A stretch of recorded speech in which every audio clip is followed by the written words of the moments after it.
Olá a todos. Antes de começar o vídeo, vou fazer aquele pedido que todo mundo faz. Vocês sabem que nós estamos chegando à marca de 1000 inscritos.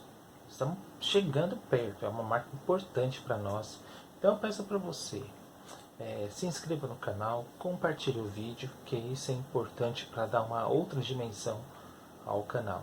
Como vocês sabem, o nosso canal ele segue um tripé, que é a ideia da politização, da reflexão crítica e da educação. Esse é o tripé do nosso canal Polêmicas do Nosso Tempo. Tá? Feito isso, vamos sem delongas ao assunto. Vocês conhecem o crítico literário Antônio Cândido. Antônio Cândido foi o professor emérito da Universidade de São Paulo, na USP, e refletiu muito sobre a relação entre sociedade e literatura. Ele tem um ensaio publicado no ano de 1988, sugiro que vocês leiam com urgência este ensaio, chamado O Direito à Literatura. Neste ensaio, o Antônio Cândido defende a tese de que a literatura é um direito humano universal. Ou seja, não é somente o direito à igualdade, o direito à moradia, aos direitos básicos do cidadão. O Antônio Cândido coloca a literatura, que é uma formação espiritual para o desenvolvimento da inteligência, o desenvolvimento da nossa espiritualidade, o desenvolvimento da nossa criticidade, desenvolvimento da reflexão como um direito humano e que deve ser resguardado para todos, assim como educação, saúde, transporte, cultura e lazer. Nesse sentido, ele tem uma reflexão que é interessantíssima, que é o ponto cabal, vamos dizer, de todo o seu pensamento, que é: o socialismo é triunfante porque ele humaniza o capitalismo e o liberalismo. Como vocês sabem, essas duas correntes, o liberalismo e o capitalismo, são reflexões teóricas cujo objetivo, acima de tudo, é a liberdade individual, ou seja, para ser mais enfático, a individualização da vida acima de todas as coisas. Tendo a ideia da livre concorrência, cada pessoa é olhada como se fosse um concorrente. Tem uma outra obra também que eu gosto muito de mencionar, que ultimamente eu venho mencionando, é As Novas Formas de Poder, Psicopolítica, do Byung-Chul Han. E ele fala justamente isso, que o outro hoje, nos tempos atuais, no neoliberalismo, ele está cansado de si mesmo, porque ele trabalha demais, tudo está sobre os seus ombros. Ou, para usar uma terminologia do Carlos Drummond, o mundo os cai sobre o ombro. Essa desumanização que nos coloca o capitalismo nos deixa cada vez mais individualistas, sobretudo. E o socialismo, segundo Cândido, ela vem humanizar e quebrar um pouco essa desumanização, porque a luta das questões sociais, das políticas sociais, ela não foi fruto de uma benesse, é fruto de luta, de morte, de tortura, censura. E é isso por isso que essa razão o Antônio Cândido diz: o socialismo ele é triunfante porque ele levou a sério essas bandeiras. E se hoje o capitalismo é um mais ou menos humanizador e tolera ainda a questão da liberdade e outras questões mais essenciais, diversidade, é porque houve um processo de luta muito sistemático. Mas, como vocês sabem, a roda da história gira.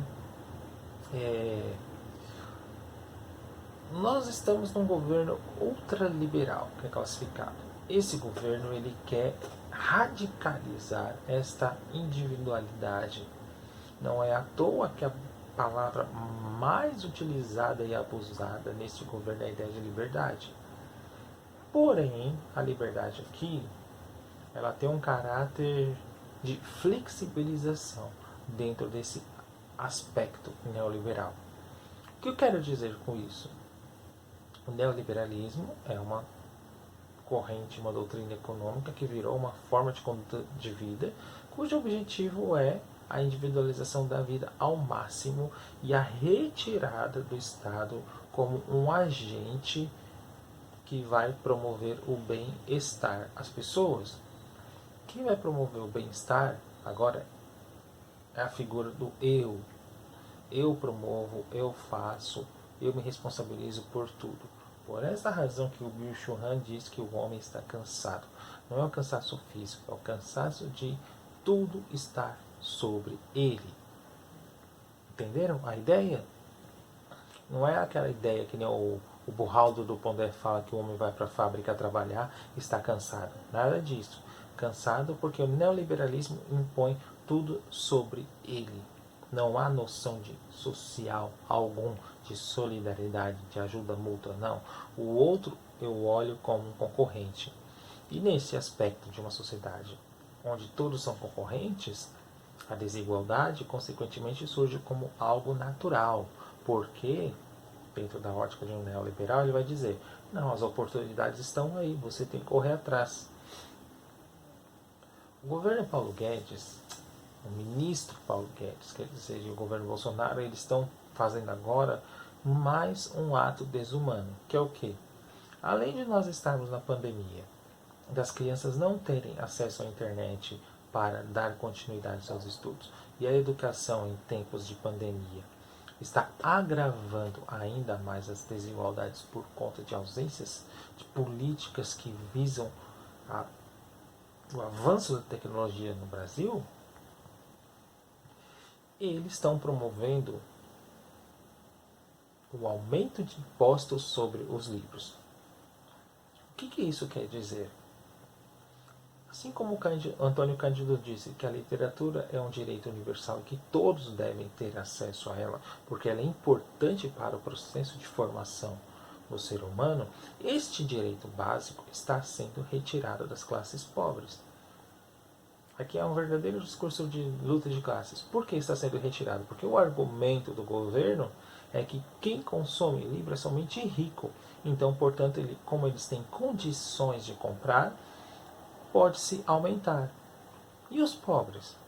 Não têm condições porque eles não têm condições para comprar, e outra é porque eles não leem.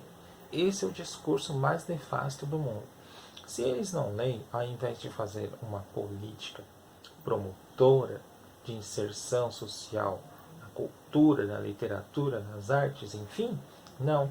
Eles vão agravar ainda mais a desigualdade. Porque dentro da ótica deles, como eu já disse, na cabeça deles que eles são neoliberais, são Chicago Boys. O que são Chicago Boys? Aqueles homens que se formam na escola de Chicago, nos Estados Unidos, aonde é o berço do neoliberalismo, aonde tem os pensadores do neoliberalismo, eles trazem essa ideia para cá e tentam aplicar aqui. O grande modelo de utopia deles aqui na América do Sul é o Chile. Vá pesquisar um pouco como está o Chile hoje e aí você vai se surpreender com o resultado. Esse direito humano está sendo retirado. Aliás, a educação, que também é um direito humano, no Brasil ela não foi levada a sério, inclusive pelos governos de esquerda, que é o PT, que deveria fazer um forte processo de formação humana de fato. Não. Vamos lembrar que Dilma Rousseff queria retirar a filosofia e sociologia do currículo porque considerava-os como um currículo inchado, então era necessário enxugar. Pois bem, este é a forma do neoliberalismo. Ela vai atender as classes de acordo com aquilo que eles acham que cabe-lhes o dever. O que eu quero dizer com isso? A classe trabalhadora serve para trabalhar única e exclusivamente. Aqueles que têm acesso aos maiores bens culturais porque têm capital, eles têm o direito de ter uma formação mais ampla. Neste contexto, a desigualdade surge como algo natural, uma vez que as oportunidades estão dadas no mundo e cabe você correr atrás. Esse é um argumento, por exemplo, do Friedrich von Hayek, que ele vai dizer que é a ordem espontânea. E eles gostam de utilizar isso, essa galera da direita. Utiliza de maneira errada porque eles não leem o contexto, não leem direito esses autores e acabam transpondo para um contexto nosso de uma maneira completamente equivocada. Mas o que eu quero dizer aqui é o seguinte: a literatura, que deveria ser um direito humano fundamental, assim como a educação, a saúde, a segurança, está sendo retirada. E se nós formos analisar o governo Bolsonaro, existem várias outras áreas que também estão flexibilizando, vamos dizer assim, que é a palavra do momento neoliberal, a flexibilização. Flexibilização quer dizer retirada, tá? Temos que ler as palavras nas entrelinhas. Normalmente aquele significado que parece ser aquele não é. Transmite-se um outro significado que está por trás. Isso é ideologia. Pois bem, fiquemos atentos, nós educadores, nós professores devemos lutar cada vez mais por uma educação pública e gratuita para todos e devemos promover, sim, a cultura como um direito humano, sobretudo a literatura, porque é um elemento importantíssimo de formação crítica, de educação e de politização. O nosso canal, por exemplo, utilizamos vários referenciais teóricos, trazemos várias narrativas para vocês.